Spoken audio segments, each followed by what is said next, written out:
Jadam, King Goy back again, and today we are making a worm bin. So if you have a look over here, this is what I've had going basically for a very long time. I mean, I started off my first worm bin maybe 6 years ago, yeah, almost 7 years ago, and it started off in a bucket like this. So some nice red Wrigglers that I bought from Stodels.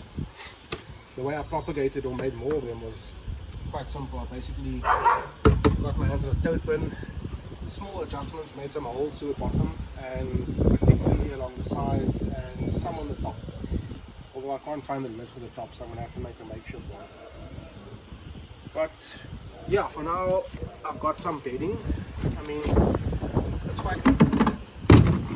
But as the week goes by, I'm going to add some more newspaper and more carbon, so paper, cardboard, even dry grass, some malt or malted barley actually. And that's actually perfect because malted barley, especially the one I get, is already, most of the sugars are gone, so it's not super rich in sugar. What ends up happening is like a whole bunch of trichoderma start growing on the top of a pile of grain. And that's like super juice for the worms. Once that fungus starts going, the worms are happy. So there's a lot of good things, beneficial fungus you can bring into your worm bin. Yeah, I'm going to need a lot more bedding than that. That's a little bit too little.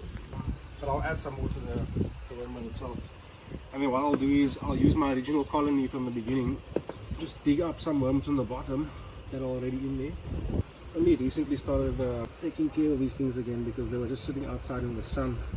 I mean, you might not think they are worms, but definitely a few. I just saw a few. There's a lot of eggshells in here from the past. I tried to stop that because I'm not a fan of the eggshells really, and to be honest, it doesn't really do much unless it's actually perhaps ground up or more accessible, you know. So like, yeah, you'll see.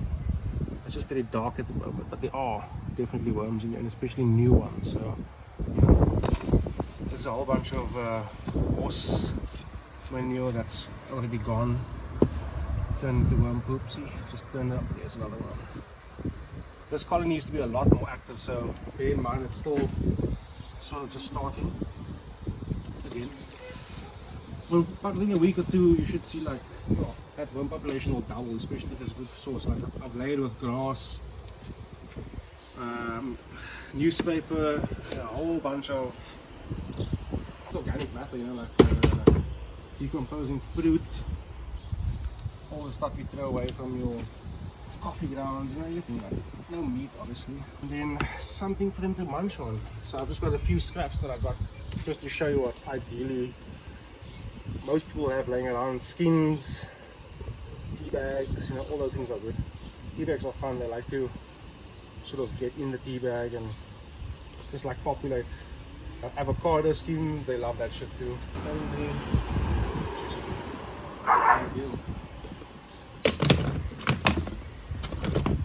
Cover this so we have it inside. That's ideally what it'll look like for now. There is a food source in there and there's not much place for the worms to want to go.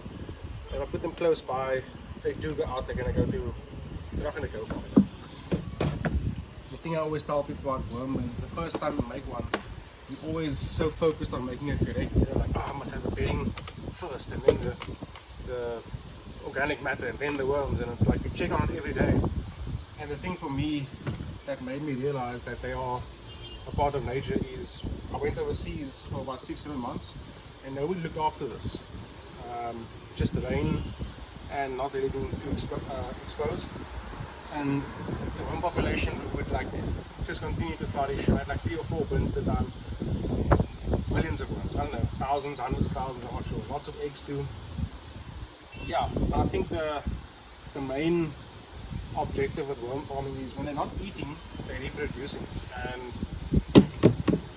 there's ways to sort of balance it out. So if you want to start making more worms, for example, you stop feeding because they would start to have to look more for food, try and find available food sources, and most likely interact with each other, and that interaction causes them to mate and it ends. So stop the food supply, the worm production should go up. That's if there's enough moisture in the thing and not just dried out. But yeah, you can also play around with what you want to do with worms. Maize meal, it's a lovely thing to add to this because it's full of starches and sugars, and the worms love that kind of thing. I don't think there's anything I don't feed this thing besides meat, and obviously fecal matter. I don't think you would add that to anything, but yeah, any scraps. Some people say don't feed it onions, the worms don't like it. I fed this thing everything. Onions, anything that's vegetable related, I've given to the plants. I mean, worms, and they don't seem to mind. So I think I'll just cover this up for now.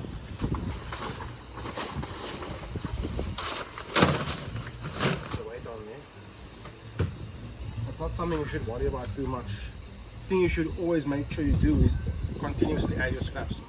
Every day you should have scraps in the kitchen. If not, your neighbors will. If not, their neighbors will. If not, their neighbors will. So it's just like, keep going. If you really wanted to do something productive, you could ask all the fast food places in your area. I'm pretty sure most of them will have potato skins. You know, you could also fine tune your worm bin. So if you want to feed it one thing only, that's also very sought after, because a lot of people feed their worms only one thing and it becomes very rich in that specific thing. But you know, biodiversity, I suppose, is the key, or diversity is the key. And I think that's pretty much all for the worm bin. You don't really have to do much other than make sure it doesn't stay in direct sunlight. A shady spot is probably better. Yeah, stay tuned for an update. We will show you probably in about another 3 to 4 weeks. Well, you've seen what our two bins look like, so 3 to 4 weeks time we're going to continuously update this and throw a whole bunch of compost and stuff. And yeah, stay tuned for that. If you haven't already, like and subscribe.